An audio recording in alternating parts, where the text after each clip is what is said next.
प्यारे बच्चों, आपका दिन मंगलमय हो। अगर आप नए हैं तो इस चैनल को सब्सक्राइब कर लें। चैनल का नाम है वीवी बीबीसी चैनल।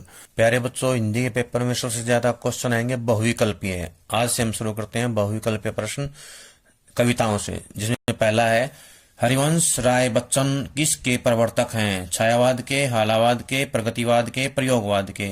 इसमें आएगा हालावाद। कवि किसका भार लिए फिरता है? घर बार का, कार्यालय का, जगजीवन का, आसपास का। इसका आएगा जगजीवन का भार लिए फिरता है। शनेश्वरा में कौन सा अलंकार है? रूपक, यमक, उपमा, उत्प्रेक्षा। इसका आएगा रूपक अलंकार। आत्म परिचय कविता में कवि का संदेश क्या है? मस्ती, हंसी, सुधारवाद, निष्क्रियता। इसका आएगा मस्ती। कवि के फूट पड़ने को लोग क्या कहते हैं? गाना, बजाना, छंद बनाना, रोना। तो इसका आएगा छंद बनाना। दिन ढलने के साथ ही बच्चे कहाँ से झांकने लगे होंगे? खिड़की से, छत से, दरवाजे से, नीड़ों से। तो इसका आएगा नीड़ों से। कवि संसार से अपने आप को क्या कहलवाना चाहता है?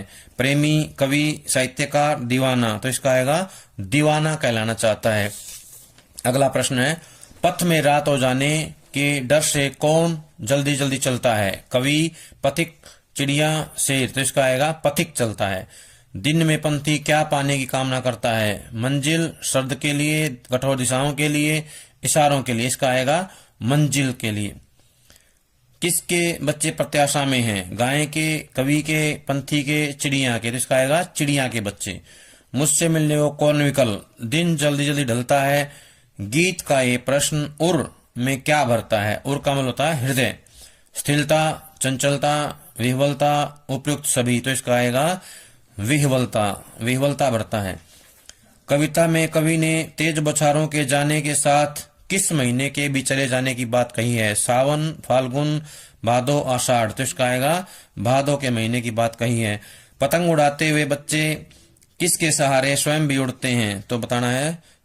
ऑप्शन दिए, सांस के, फेफड़ों के, शक्ति के, रंध्रों के। तो आएगा इसका रंध्रों के सहारे जो है बच्चे उड़ रहे होते हैं।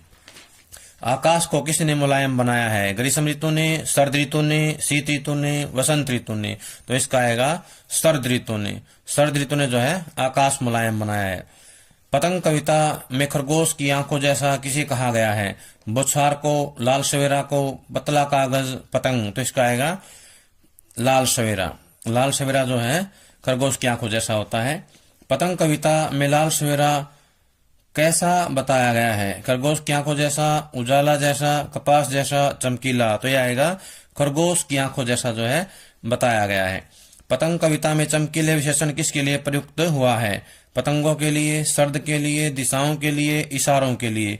तो ये जो चमकीले शब्द है इशारों के लिए प्रयोग किया गया है। कपास किस अर्थ में प्रयुक्त हुआ है? मुलायम, रुई, कृषि उत्पाद, मखमल। तो इसका आएगा मुलायम के लिए। दौड़ते भागते बच्चे दिशाओं को किसकी तरह बजाते हुए चलते हैं? हारमोनियम, तबला, मृदंग, तानपुरा। तो इसका आएगा मृदंग की तरह जो है बजाते हुए चलते हैं दिशाओं को। पतंग उड़ाते बच्चे को महज धागे के सहारे कौन थाम लेती है? पतंगों की धड़कती ऊंचाइयां, मुंडेर, सीढ़ियां, रोमांचित शरीर का संगीत। तो इसका आएगा पतंगों की धड़कती ऊंचाइयां जो है थाम लेती हैं।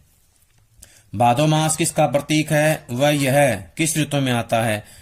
ऑप्शन है, उजाला हेमंत, अंधेरा वर्षा, गर्म रंग ग्रीष्म ऋतु, रूप शरद। तो इसका आएगा अंधेरा। वर्षा ऋतु इसके लिए ऑप्शन सही है, अंधेरा और वर्षा ऋतु में आता है। शरद ऋतु किसका प्रतीक है? रंग का, रूप का, उजाले का, अंधेरे का। तो यह आएगा उजाले का प्रतीक है। छतों से गिरने और बच जाने के बाद बच्चे क्या बन जाते हैं? तो इस ऑप्शन है, निडर, हताश, भयभीत, योद्धा। तो इसका है बच्चे निडर बन जाते हैं। पतंग उड़ाने वाले बच्चों के झुंड को शरद कैसे इशारों से बुलाता है? चमकीले, हठीले, नाजुक, भड़कीले। तो इसका आएगा चमकीले इशारों के द्वारा। चमकीले इशारों से जो है शरद बुलाता है। पृथ्वी किनके बेचैन पैरों के पास घूमती हुई आ जाती है? तितलियों के, खरगोश के, बच्चों के, वीरों के। तो इसका आएगा बच्चों के पैरों के पास जो है पृथ्वी घूमते हुए आ जाती है। बांस की सबसे पतली कमानी क्या है? बांसुरी, नैनी, छड़ी, पतंग। तो इसका आएगा पतंग, बांस की जो सबसे पतली कमानी है वो पतंग में प्रयोग की जाती है। पतंग की ऊंचाइयों को कैसा बताया गया है? फिसलती, धड़कती, फड़फड़ाती, सहमी।